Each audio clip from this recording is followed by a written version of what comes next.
have no idea what this episode is going to be about. So let me start off with today. Today, the evacuation stop. And we got the hell out of that.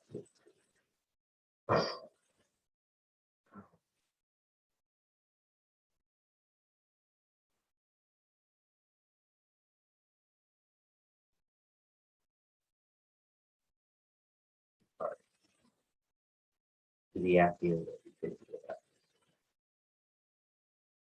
Families of the Afghans that couldn't cross the south quickly enough. We'll get to it.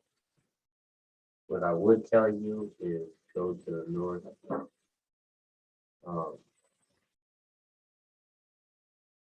Right now, ensure that you volunteer food and weapons. I don't think they're going to go and talk peace with the Taliban.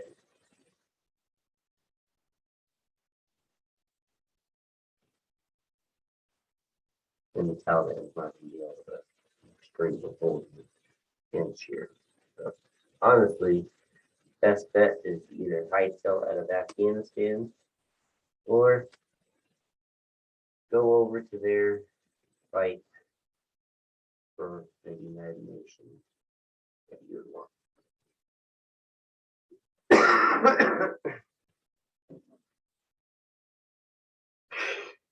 To governments of the West, India,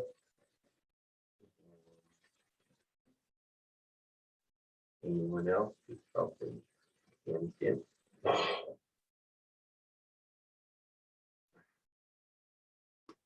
How about this year? The Northern Alliance is pretty much in that area, and they are willing to fight. They need aid, although, I mean, really, they need food. They need, they're getting blockaded. So, give them food. They'll fight. Like they want to give up. Not like they want to have peace negotiations.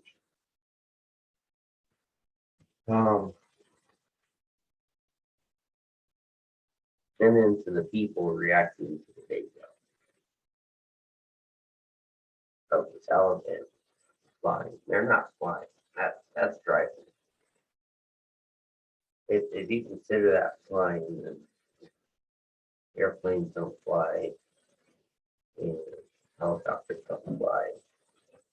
And even if there is one of them flying a Black Hawk helicopter, that means very little when it comes to what Black Hawk can do.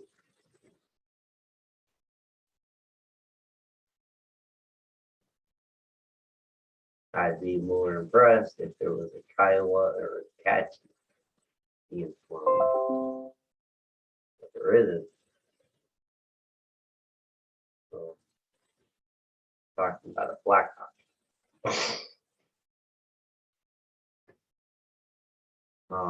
And I get why people are losing their stuff, losing their shit. Because if they can fly a Black Hawk, they can fly any other aircraft, right? Or wrong. A Black Hawk is not something that you would consider training wheels. A MiG would be considered something that you can train wheels. F-14 would be something with training wheels.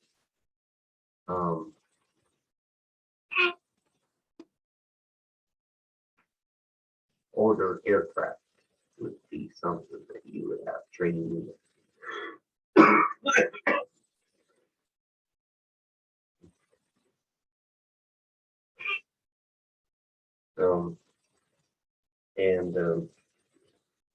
I really didn't have an episode this time. So I'm just making this real quick, nice, neat, and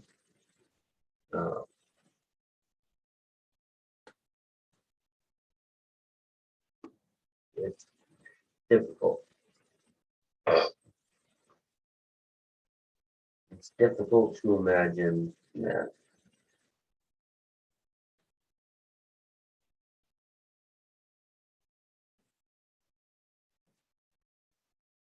there are going to be people in our families who join the military, come out, look at our medals, look at our ribbons, and go, that's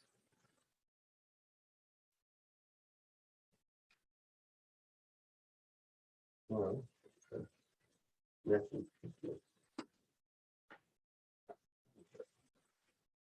Served during the time of war.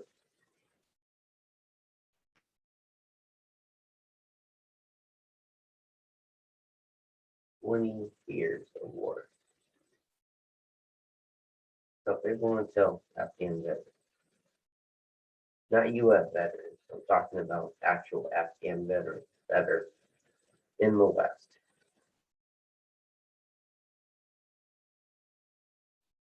It's easy to tell you to move on. It's easy to tell you that you'll live a better life. It's easy to tell you that your family will be taken care of. Well, let's be honest. The hurt doesn't go away. The responsibility to your nation doesn't go away. The one thing I've noticed is veterans of all stripes go back home, try to better their home.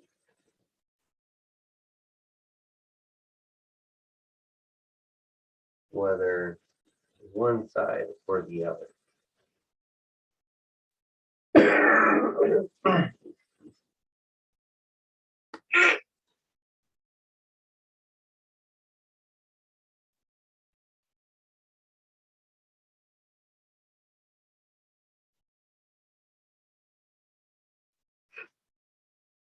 Hold your head up, Prof. No, you're not in Afghanistan. You guess you're considered a refugee.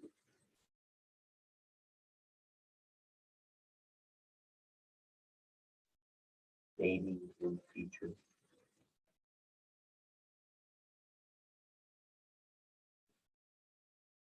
The Northern Alliance can get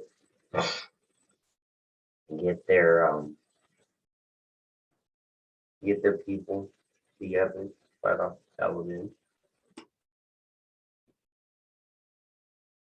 You can go back to Afghanistan.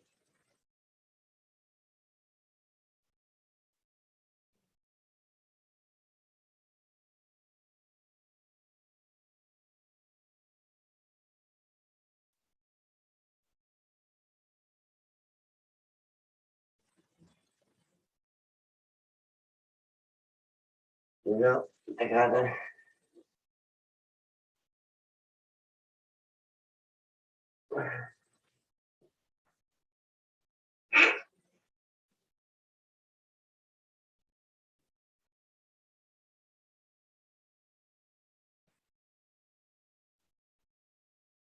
I don't feel that we should ever walk around with our head down. We did in the shoot.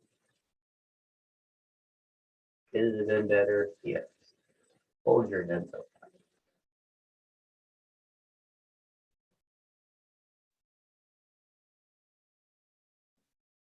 Okay. It's time for us to think about the future. And it's time for us to now think about how we can keep our nation out of war. So that another generation doesn't have to go through 30 years of fucking war. So that the generations after that don't have to go through 40 fucking years of war.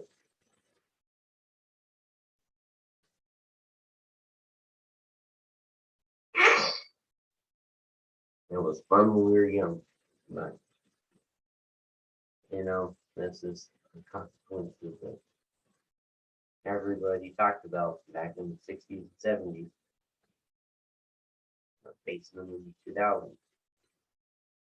Uh, you know,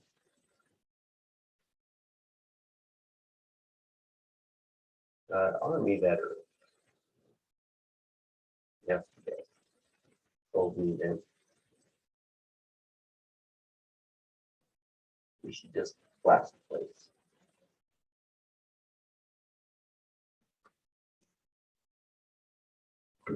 Talking about ISIS camp.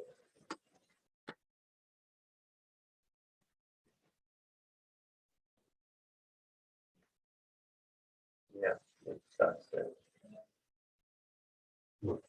they killed the Marines, a soldier, and a corpsman. Which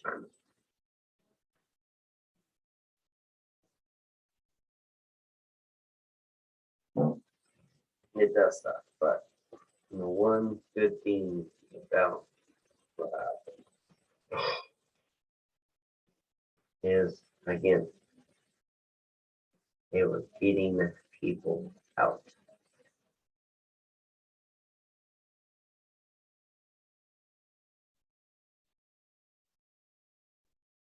They were getting fellow members of their families out. They were getting refugees out. These missions that most veterans bitch about. These fucking Marines, one soldier and one sailor, died doing the mission that you fucking bitch about. They were getting people out.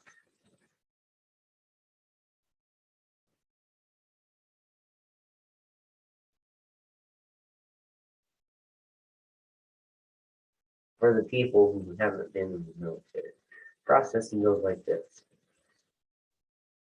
Okay, they show visas, they show, phones, they show whatever they can, right? And then they get brought up, they get brought up, they get brought up. All right, they get allowed in, they get allowed in. All right, processing happens there. All right,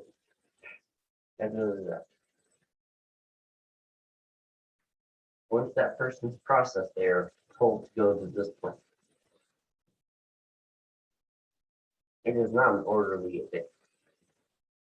It is very disorderly. Um,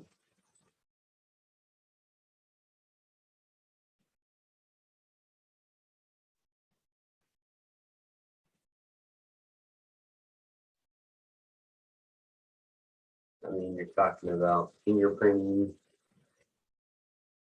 photographing, names, iris scans. All the biometric stuff you need.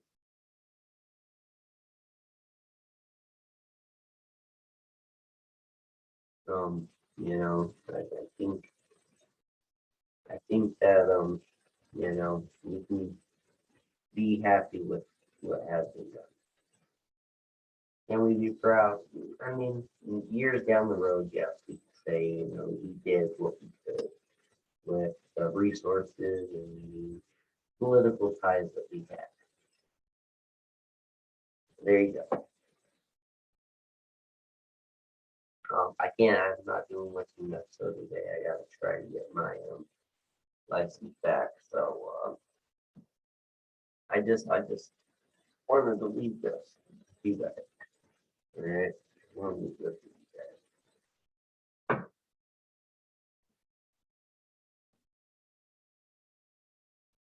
We as a nation can do that. We as veterans can do that. We can hold our politicians to account. And I'm not talking about, having General Austin resigned. General Miller resigned. That's not what I'm talking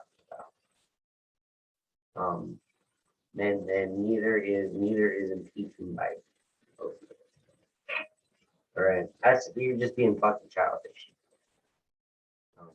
Does he deserve a censure? Yes, yes, he does. Basically, give him articles. We already know the Senate's not gonna put criminal charges against him. You're just being childish.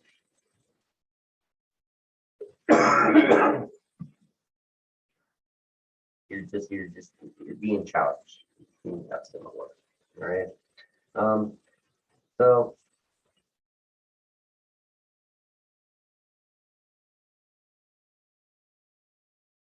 hold your head up. But you got to remember, we got to put our politicians in the forefront. Um, they're the ones who voted for this. They're the ones who continue it. And they said, "Oh, we got to know what they getting our troops out and all that." Well, obviously they did. Obviously they didn't care about withdrawing troops. Obviously they didn't care about securing the country.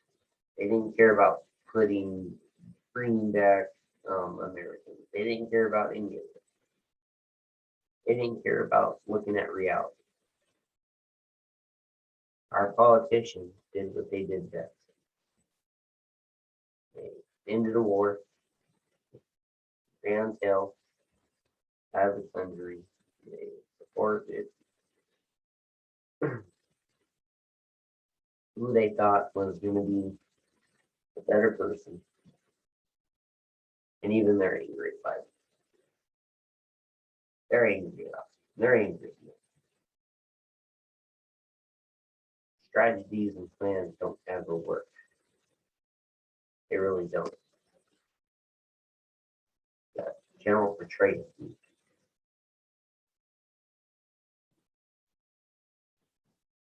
This whole plan was his plan. I think people forget that he did the counterterrorism strategy in Iraq. He applied that into Afghanistan. There were a few times it worked. We were holding back the Taliban.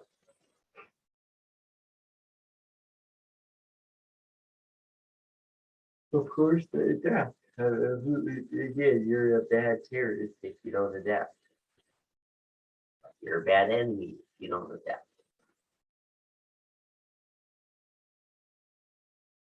Once portray us, and then Roy, or Donio, or Dano. Anyway, once they left, you started seeing them stale. Everything gets stale. Why? We got it in the bag. We got it. No. The Afghan and Iraq veterans who fought actual Iraq and Afghan veterans. Hold your head up high. Find a position that you're going to love.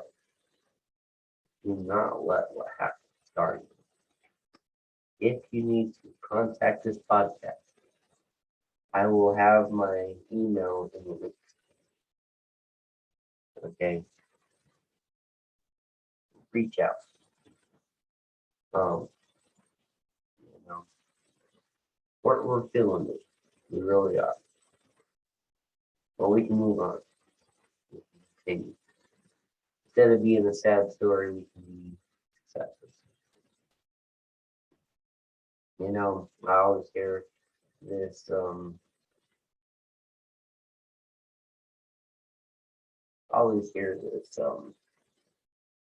you know, it's time to become a civilian. No, we don't become civilians. You don't just throw away training like that. Oh, I'm a civilian.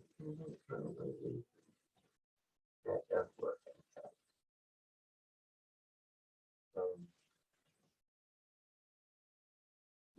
we're not civilians. I mean, again, like I said, there is a class on its own, military veteran class. All right. So, um,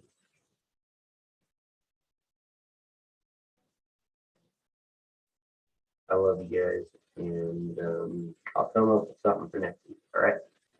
I have it pre-recorded, and I will have it done. All right.